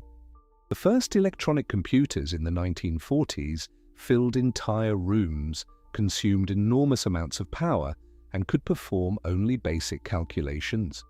Today, the smartphone in your pocket is millions of times more powerful, fitting capabilities that would have required a building-sized supercomputer just a few decades ago into a device you carry casually. Exponential technological progress is real, and it's accelerating. Now, I'm not saying we'll necessarily see the same exponential progress in propulsion technology or life support systems. Some problems are fundamentally constrained by physics in ways that computation isn't. But we will make progress. We'll develop better materials, more efficient engines, more robust systems. Each generation will build on the work of previous generations, slowly pushing the boundaries of what's possible. And eventually, maybe not this century, but perhaps the next, or the one after that, we'll be ready to attempt the journey. When that day comes, when the first interstellar ship departs, carrying human beings toward another star, it will be the culmination of centuries of dreaming, planning, and preparation. The crew will carry with them the hopes of an entire species. They'll be ambassadors not just of their nation or generation, but of Earth itself, of 4 billion years of evolution, of everything life on our planet has achieved. They'll be the seeds we send out into the cosmic garden, hoping to take root under alien suns. And maybe, just maybe, they'll discover they're not alone. Maybe they'll find that other civilizations have faced the same challenges, overcome the same obstacles, sent their own seed ships into the void. Maybe the galaxy is full of such travelers, lonely wanderers between the stars, each carrying the precious cargo of life and consciousness from their home worlds to new frontiers. Maybe the interstellar medium, that vast empty space between stars that seems so hostile, is actually a bridge connecting islands of life across the cosmic ocean. Or maybe we're the first. Maybe we're the pioneers, the ones who will blaze the trail for others to follow.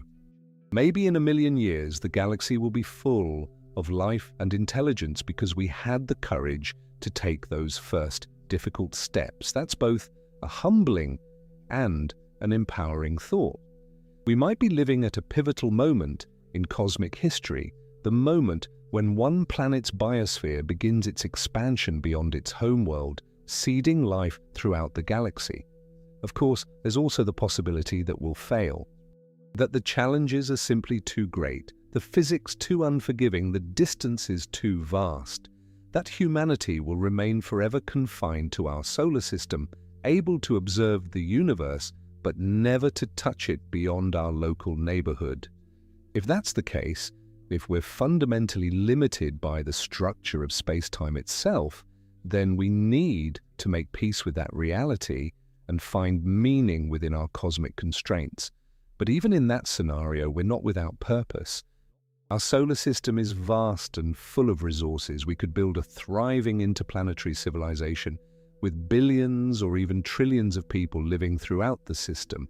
We could continue to explore the universe through increasingly sophisticated telescopes and instruments. We could search for signals from other civilizations, adding our own voice to the cosmic conversation, even if we never meet face to face. We could create art, music, literature, philosophy. We could solve the mysteries of physics, consciousness, the origin of life. We could become custodians of Earth's biosphere, protecting and nurturing the incredible diversity of life on our planet. A future confined to our solar system wouldn't be a failure. It would still be extraordinary. It would still represent an incredible journey from single-celled organisms in primordial seas to a spacefaring civilization spanning multiple worlds. We'd still be participants in the grand cosmic story, still be part of the universe's attempt to understand itself. The stars might remain distant lights in our sky, forever beyond our physical reach, but we could still appreciate their beauty, study their nature, and wonder at the possibilities they represent. But I don't think we'll give up that easily. Humans don't accept limits without pushing against them. We've always been explorers, always reached for the seemingly impossible. The Wright brothers were told human flight was impossible. Doctors were told organ transplants were impossible. Engineers were told landing on the moon was impossible. And yet we did all those things. We found ways. We innovated. We persisted through failures and setbacks until we succeeded. The radiation problem from interstellar hydrogen, as severe as it is ultimately a physics and engineering problem, and physics problems can be solved. Maybe the solution is active magnetic shielding, with advanced superconducting magnets powered by compact fusion reactors. Maybe it's plasma shields that absorb and redirect incoming particles. Maybe it's some combination of approaches we haven't fully explored yet. Maybe it requires materials we haven't invented, manufactured with techniques we haven't developed, based on principles we haven't discovered. But that doesn't mean it's impossible. It just means we're not there yet. The history of technology is full of problems that seemed insurmountable until they weren't. Heavier-than-air flight violated common sense until it didn't. Splitting the atom was theoretical fantasy until it became reality. Quantum computing was a mathematical curiosity until it became a functioning technology. We've repeatedly surprised ourselves with what's possible when enough brilliant minds focus on a problem with sufficient resources and time. And we have time. That's something people often forget. We tend to think in terms of years or decades, maybe a generation or two at most. But humanity, if we don't destroy ourselves, has potentially millions or even billions of years ahead of us. The sun won't become a red giant for another 5 billion years, even accounting for gradual solar brightening that will make Earth uninhabitable much sooner. We still have hundreds of millions of years. That's an almost incomprehensible span of time. Consider what we've accomplished in just 10,000 years since the agricultural revolution. We went from small tribes of hunter-gatherers to a global civilization of 8 billion people with technology that would seem like magic to our ancestors. We've split the atom, decoded our own genetic blueprint, sent robots to other planets, communicated instantaneously across the globe. All of that in 10,000 years, a mere eye blink in cosmic time. Now project forward another 10,000 years. What will we be capable of then? What about 100,000 years from now? 1,000,000? The mind boggles trying to imagine it. Civilizations that far in our future might look back on our current struggles with interstellar travel the way we look back on ancient peoples struggling to cross oceans in wooden boats. What seems impossible to us might be routine to them. This perspective helps when contemplating the challenges of interstellar travel. We don't need to solve everything right now. We don't need to build the first starship this century or even this millennium. We just need to keep making progress, keep learning, keep pushing the boundaries of knowledge and capability. Each generation builds on what came before. Each breakthrough opens new possibilities. The journey of 1 trillion steps begins with a single step, and we've already taken many steps. We've left Earth, we've walked on the moon, we've established a continuous human presence in orbit. We've sent probes throughout the solar system and beyond. These aren't just achievements, they're foundations. They're the groundwork for everything that comes next.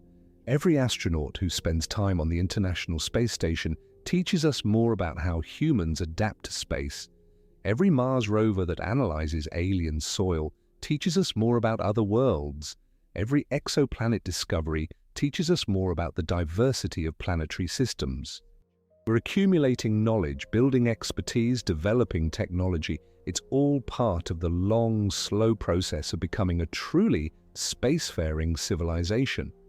And here's something beautiful. We don't have to do it alone. This isn't one nation's challenge or one generation's burden. It's a shared human endeavor. Space exploration has always worked best when nations cooperate. The International Space Station is a partnership between the United States, Russia, Europe, Japan, and Canada. Future missions to Mars will likely involve similar international cooperation. An interstellar mission would necessarily be a global effort, drawing on resources, talent, and support from across humanity. This cooperation is itself valuable, beyond the technical achievements. Working together toward a common goal that transcends national borders, that speaks to our shared humanity and our collective dreams, has the potential to unite us in ways that few other endeavors can. When astronauts look back at Earth from space, they consistently report a profound shift in perspective. They see a fragile blue marble floating in the cosmic void, without visible borders or divisions. They see one interconnected biosphere, one human family sharing one planet. That overview effect, as it's called, has inspired many astronauts to become advocates for environmental protection, international cooperation, and peace. Imagine if that perspective could spread more widely throughout humanity. If more people could viscerally understand that we're all inhabitants of a small world in a vast universe, that our differences are trivial compared to what we share, that we need to work together to face the challenges ahead. Space exploration, in pushing us outward, might also bring us together. And as we venture further from Earth, as we establish settlements on Mars and the Moon, as we build habitats in free space and mine asteroids, we'll be doing more than just expanding humanity's physical presence. We'll be experimenting with new ways of living, new social structures, new forms of governance. Small, isolated communities on other worlds will necessarily develop differently from Earth societies. They'll face different challenges, have different priorities, create different cultures. This diversity is valuable. It's evolution in action, not just biological, but cultural and social. Some experiments will fail, some colonies might not survive, but others will thrive, and in thriving, they'll discover new ways of organizing society, solving problems, relating to each other and to the environment. These lessons will feed back to Earth, enriching all of humanity. We'll learn from our successes and failures, adapt and improve. This is already happening on a small scale with space station crews. Living in microgravity in confined quarters, completely dependent on technology for survival, has taught us about efficient resource use, conflict resolution, psychological support, and teamwork. These lessons have applications far beyond space. They've informed submarine design, Antarctic research station operations, even corporate team-building strategies. As we expand further into space, the lessons will become richer and more varied. Eventually, if we're successful, if we overcome the challenges and establish a true interstellar civilization, we'll look back on this era as a turning point. Future historians, whether they're on Earth or Mars or orbiting some distant star, will study this period the way we study the age of exploration on Earth. They'll marvel at our courage and ambition, even as they shake their heads at our primitive technology and the enormous risks we took. They'll honor the pioneers who made the first tentative steps into the cosmic ocean, knowing that without those early explorers, their own existence wouldn't be possible, and maybe, just maybe, they'll also have answers to questions we can only ponder. Maybe they'll have discovered that we're not alone, that the galaxy is indeed full of life. Maybe they'll have made contact with other civilizations, exchanged knowledge and culture, formed alliances and friendships across the stars. Maybe they'll have solved the propulsion problem, discovered new physics that allows practical, faster-than-light travel, turning the galaxy from an insurmountable expanse into a navigable neighborhood, or maybe not. Maybe they'll still be grappling with the same fundamental challenges, still limited by the speed of light, still measuring journeys in decades and centuries, but they'll have accepted those limitations and adapted to them. They'll have built a civilization that thinks in multi-generational timescales, that values patience and persistence, that sees journeys of centuries as worthwhile endeavors rather than impossible dreams. Either way, they'll be our legacy. Every choice we make now, every investment in science and exploration, every young person we inspire to pursue careers in physics or engineering or astronomy contributes to that future. We might not live to see starships sailing between the stars, but we're laying the groundwork. We're planting seeds that will grow into mighty trees long after we're gone. And there's something deeply satisfying about that, about being part of a story larger than ourselves, a story that spans generations and reaches toward the stars. Let me bring this back to where we started, the radiation problem. The interstellar hydrogen accelerated to near light speed from the perspective of a fast-moving spacecraft, creating a deadly shower of particles that could kill any unprotected crew. It's a real problem, a severe problem, one that highlights just how hostile the interstellar medium is to biological life. But it's not an insurmountable problem, it's a challenge, and humans are good at meeting challenges. We'll solve it the same way we've solved every other problem throughout history, through creativity, collaboration, and persistence. We'll research and experiment. We'll fail and learn from our failures. We'll build on each incremental success until gradually, almost imperceptibly at first, the impossible becomes difficult and the difficult becomes routine. That's how progress works, not in sudden miraculous breakthroughs, though those happen occasionally, but in steady, accumulated effort over time. And while we're working on the radiation problem, we'll also be working on all the other problems: better propulsion systems, more efficient life support, more robust psychological support for long-duration missions, better materials, better power sources, better everything. Each improvement makes the next improvement possible. Each solved problem reveals new problems to solve. It's an endless frontier, and that's what makes it exciting. Because here's the thing about frontiers: they're never really conquered. They're always expanding. When we reach Mars, the moons of Jupiter become the new frontier. When we establish ourselves throughout the solar system, the nearest stars become the frontier. And if we ever reach those stars, there will be more beyond them. The universe is vast beyond comprehension, full of mysteries and wonders we can't even imagine yet. We'll never run out of places to explore, questions to ask, challenges to face. And that's good, that's beautiful actually. It means there will always be a horizon to reach toward, always new dreams to pursue. Humans need that. We need challenges, goals, purposes that transcend our daily lives and connect us to something larger. Space exploration provides that in abundance. It speaks to something fundamental in the human spirit, that restless curiosity that has driven us since our earliest ancestors looked up at the stars and wondered what they were. Now we know what they are. They're suns like our own, orbited by planets, potentially hosting life and civilizations. And knowing that makes them even more compelling. We're not looking at distant, mysterious lights anymore. We're looking at potential homes, potential meeting places, potential friends or rivals or simply neighbors in the cosmic community. Every star in the sky represents possibilities, and the fact that reaching them is difficult doesn't diminish those possibilities. If anything, it enhances them. The things we have to work hardest for are often the things we value most. So yes, traveling to other stars is hard. The radiation from interstellar hydrogen is dangerous, the distances are vast, the energy requirements are enormous, the timescales are daunting, the technological challenges are severe, the psychological toll is significant, the ethical questions are complex, but none of that means we shouldn't try. In fact, it means we absolutely should try, because if it were easy, it wouldn't be worth doing. The first mariners who ventured out of sight of land didn't know if they'd ever return. They faced storms, starvation, disease, and the very real possibility of sailing off the edge of the world, if you believed the myths of the time. But they went anyway, driven by curiosity and courage and the simple human desire to see what's beyond the horizon.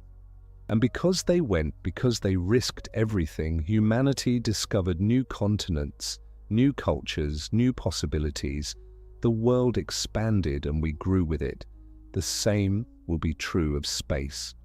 The first interstellar travelers will face risks we can barely imagine. Many might not survive the journey, but some will. And when they do, when they send back that first message from another star system, when they report their first discoveries, when they establish the first human settlement under alien skies, everything will change. Earth will no longer be humanity's only home. We'll have taken our first steps toward becoming a truly interstellar species. And maybe thousands or millions of years from now, our descendants will look back on this moment in history, this brief period when we first confronted the challenges of interstellar travel and decided to face them rather than retreat. They'll see it as the moment when humanity chose to reach for the stars, even knowing how difficult the journey would be. They'll honor that choice and the people who made it, because without it, they wouldn't exist. That's the thought I want to leave you with. You're living in a pivotal moment in human history. The choices we make now, collectively as a civilization, will determine whether humanity remains confined to one solar system or spreads throughout the galaxy, whether we become a footnote in cosmic history or a major chapter, whether we stay home or venture out into the vast unknown. And while you individually might not be designing spacecraft or calculating trajectories, you're still part of this story. Your curiosity about these questions, your willingness to grapple with these ideas, your support for science and exploration, it all matters because ultimately, space exploration isn't just about rockets and robots and physics equations. It's about the human spirit. It's about our refusal to accept limits, our drive to understand and explore, our willingness to dream big dreams and work toward them even when success seems impossibly distant. It's about looking up at the stars on a clear night and feeling that sense of wonder, that connection to the cosmos, that recognition that we're part of something vast and ancient and ongoing. The interstellar hydrogen is waiting out there, a deadly rain of particles that will challenge us, test us, maybe even defeat us. But it's also just hydrogen, the most common element in the universe, the fuel that powers stars, the building block of everything we see. It's not malicious. It's not trying to stop us. It's just there, part of the universe, following the laws of physics. And if we're clever enough, determined enough, patient enough, we'll find a way to deal with it. We'll build our shields, magnetic or physical or something we haven't thought of yet. We'll design our ships to withstand the radiation. We'll plot our courses carefully, balancing speed with safety. We'll train our crews for the psychological challenge of decades in transit. We'll solve the problems one by one the same way we've always solved problems, through human ingenuity and persistence. And one day, maybe not in our lifetimes, but someday, a ship will depart from our solar system carrying human beings toward another star. The crew will accelerate gradually, reaching velocities that would have seemed impossible to earlier generations. They'll activate their shields, deflecting or absorbing the interstellar hydrogen that threatened to kill them. They'll settle in for the long journey, establishing routines, maintaining equipment, staying sane and healthy despite the isolation and confinement. Years will pass, decades. The crew will age, or perhaps younger generations will be born on the ship, inheriting the mission from their parents. Earth will become a distant blue dot, then a star among stars, then a memory passed down through stories. The destination will slowly grow from a distant star to a bright beacon, then to a sun with visible planets. And finally, after all that time, after all that distance, they'll arrive. They'll slow down using whatever deceleration method they've developed. They'll enter orbit around a new world. They'll send probes to the surface, analyzing the environment, checking for hazards, searching for signs of life. And then if everything checks out, if the world is as promising as they hoped, they'll descend to the surface. They'll step out onto alien soil, breathe alien air, or maybe air from tanks, look up at an alien sky with unfamiliar constellations. And in that moment, everything will have been worth it. All the decades of travel, all the hardship and danger, all the generations of preparation back on Earth. Because humanity will have done what we've dreamed of for thousands of years. We'll have reached another star. We'll have touched another world. We'll have spread life and consciousness to a new corner of the universe. That's the future we're building toward. That's what makes the challenge worthwhile. Not the destination alone, as wonderful as it will be, but the journey itself. The act of reaching, striving, pushing against the boundaries of what's possible. That's what makes us human. That's what makes life meaningful.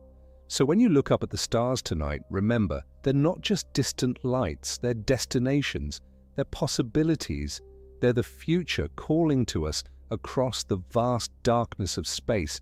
And yes, the journey will be hard. The interstellar hydrogen will try to stop us.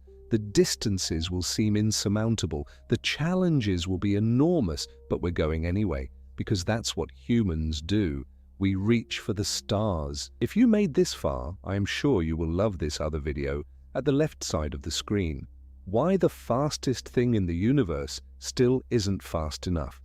Discover how cosmic expansion driven by dark energy makes space itself stretch faster than light can travel, causing distant galaxies to recede at speeds exceeding light velocity without violating Einstein's relativity, since space expansion has no speed limit. See you there.